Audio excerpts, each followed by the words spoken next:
Ces enfants attendent avec impatience les Jeux du Commonwealth, mais ce n'est pas tant pour les compétitions sportives qu'ils s'enthousiasment que pour les 2 semaines de vacances scolaires et le voyage familial que leurs parents ont prévu, car comme de nombreux habitants de Delhi, Rajiv et son épouse Anjali sont irrités par les controverses qui entourent l'événement.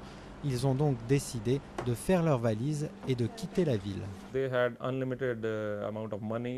Les organisateurs disposaient d'un budget illimité et de tellement de temps. Ils pouvaient embaucher qui ils voulaient dans le monde. Et quand vous voyez ensuite ce qui s'est passé, les gens en ont assez.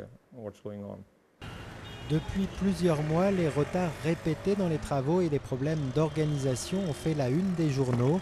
Selon un sondage, plus de 50% des gens estiment que leur vie a été gravement perturbée par les constructions. Si ces problèmes donnent sans doute des cauchemars aux organisateurs, ils se révèlent être une aubaine pour les agences de voyage qui ont enregistré une augmentation spectaculaire des réservations. Beaucoup de familles qui en ont les moyens ont compris qu'il valait mieux partir de Delhi car la ville sera bondée et la vie sera rendue contraignante par le grand nombre d'agents de sécurité et par les restrictions de circulation.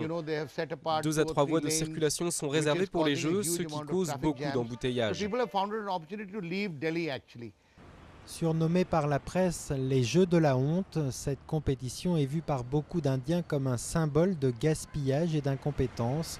Malgré les garanties des organisateurs que l'événement se déroulera bien, de nombreux habitants préféreront suivre les Jeux de loin.